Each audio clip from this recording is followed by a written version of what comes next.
Olá pessoal, tudo bem? Aqui é o professor Bruno Oliveira, estou aqui para discutir com vocês sobre uma resolução muito importante do Tribunal Superior Eleitoral que saiu acerca do voto impresso para as eleições de 2018. Então eu fiz aí a marcação de alguns artigos dessa resolução 23.521 do TSE de 2018, tratando sobre a implantação do voto impresso no Brasil. Primeiro, nós vamos aqui tratar de um tira-dúvidas, né? Faremos a leitura de alguns artigos, aquilo que é mais importante, que interessa aos eleitores, e discutiremos aqui a respeito do que está previsto na resolução e na prática como que vai acontecer, não é? Primeiramente, a primeira pergunta que deve surgir é: todos terão a oportunidade de votar através do voto impresso? Não. É uma mudança que vai acontecer nos estados, né, no Brasil todo, mas é de uma forma gradual. Até 2028, o Tribunal Superior Eleitoral tem a intenção de tornar o voto impresso implantado em todo o Brasil. Então, nesse primeiro momento, não serão todas as sessões eleitorais que teremos votos impressos. Em todos os estados, sim. A pergunta é: todos os estados terão voto impresso? É claro que caberá aos tribunais regionais eleitorais de cada um dos estados determinar quais municípios, quais zonas e quais seções terão essa medida implementada. O Tribunal Superior Eleitoral ele tem até o dia 13 de abril, mês que vem, para definir a quantidade mínima de sessões com voto impresso em cada estado. Então, cada estado terá voto impresso. A quantidade mínima de sessões que será determinada pelo TSE até o dia 13 de abril ainda vai ser determinada, e o Tribunal Superior Eleitoral, então, determinando essa quantidade mínima, cabe de forma autônoma aos tribunais regionais eleitorais determinar quais municípios, quais zonas e quais seções terão essa medida, certo? Analisando a resolução 23.521, três conceitos são importantes para que nós saibamos no primeiro momento. O RIV é o Registro Impresso de Voto. Então, qual que é o conceito que traz a resolução? Documento impresso pela urna, do qual constam a votação do eleitor para os cargos em disputa e a informação acerca da confirmação ou do cancelamento de suas escolhas. Então, o RIV é um documento impresso, mas daqui a pouco nós vamos observar que o eleitor não vai ter contato manual com este RIV, com esse registro impresso do voto. Tá? Temos o módulo impressor de votos, que é o MIV, que é uma impressora acoplada à urna eletrônica, que vai imprimir o RIV, que é o registro impresso do voto, e a tela resumo.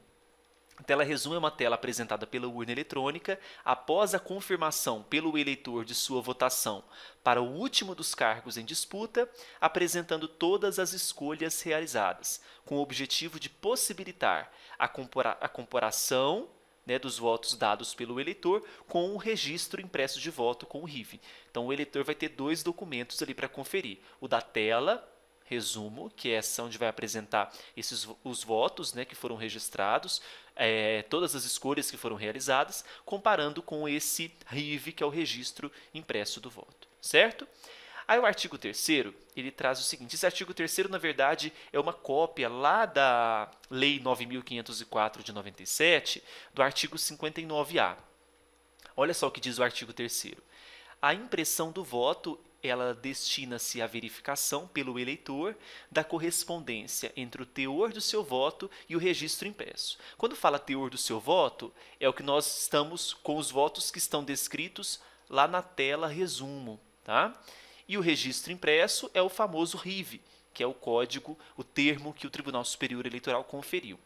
Então, a impressão do voto vai ser destinada para conferir o que está na tela resumo com o do módulo que vai imprimir esse registro impresso, que é o MIV, o módulo de impressão de voto. Parágrafo 1º, que sempre surgiu dúvida: o eleitor vai ter em mãos o módulo impresso do voto? Módulo não, o registro impresso do voto? Não. Olha o que diz o parágrafo 1º do artigo 3º. O eleitor não terá contato manual com o RIV. Então, não vai ter contato manual com o registro impresso do voto. O que eu acredito, pelo que eu já pesquisei, esse módulo impressor de voto, que é o MIV, vai dispor numa tela o voto que foi impresso automaticamente. O eleitor não tem como pegar aquele registro impresso do voto. Ele não vai ter contato manual. Ele vai visualizar, porque ele vai ter que comparar o que foi impresso com o papel que foi impresso com os votos que estão na tela. Então, esse ano de 2018 vai ser um ano de testes, né, para ver se o MIV ele imprime rapidamente, se ele dispõe para o eleitor, se ele não vai dispor ao contrário. Então, vai ser uma fase de testes que já está sendo realizada, né? Então, o artigo 3º, ainda parágrafo 4º, diz que do RIV não constará nenhuma informação que permita a identificação do eleitor. Então, nós temos aqui a segurança do voto, o sigilo do voto, né? Evitando, então, qualquer tipo de abuso por parte de candidatos, partidos, coligações em relação a vote em mim, deixa eu ver se você votou em mim ou não, né? Aquela questão do voto, da compra de votos. O artigo 4º fala do papel do TSE, que eu disse bem no início do vídeo, onde o TSE até o dia 13 de abril de 2018 vai determinar a quantidade mínima de sessões que terão voto impresso, aí caberá depois aos TREs determinar quais municípios, zonas e seções terão o voto impresso, considerando as diretrizes que forem expedidas pelo TSE. Bom, o artigo 10, a partir de agora, fala sobre a conferência do eleitor desses documentos, né? Tanto do módulo lá da tela resumo, dos votos que foram conferidos, quanto o RIV que foi impresso e disposto no MIV, que é o módulo impressor de voto. Olha só o que diz o artigo 10. Depois de consignados os votos para todos os cargos, será exibida a tela resumo, que nós já falamos, apresentando o número e o nome dos candidatos escolhidos, concomitantemente, ao mesmo tempo, ao RIV, ao registro impresso de voto, de forma a viabilizar o quê? Que o eleitor confira essas duas cenas. Parágrafo único. Haverá reprodução sonora do conteúdo da tela resumo para as votações em que o áudio estiver habilitado. O que eu acredito é que esse áudio vai estar habilitado para determinadas sessões em que seja necessário para a votação das pessoas com determinadas deficiências, né? Em regra, nós não teremos reprodução sonora.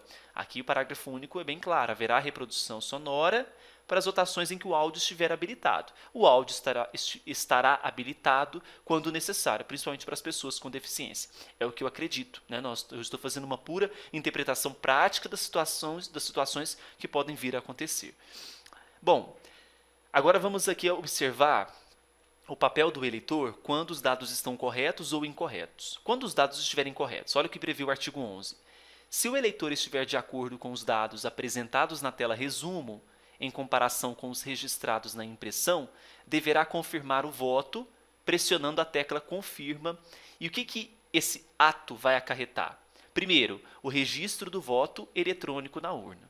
Segundo, a impressão do indicativo de confirmação, assim como o código autenticador e o QR Code, que é o código daquela impressão daquele voto. Terceiro, o corte do registro impresso de voto e seu depósito automático. Veja, o eleitor não tem contato com o RIV, né? Então, imprimiu lá, o eleitor viu, confirmou, beleza, a própria máquina vai fazer o corte do módulo, né, do RIV, ainda a gente está acostumando com as siglas, vai fazer o corte do RIV e automaticamente vai depositar na UPD, que é a urna onde serão depositados os votos impressos. Tá? O artigo 12 agora fala sobre quando há uma incoerência, tanto da tela resumo quanto do módulo impressor do voto. Olha, se o eleitor não estiver de acordo com os dados apresentados na tela resumo, ele deve pressionar a tecla corrige. O que isso vai acarretar?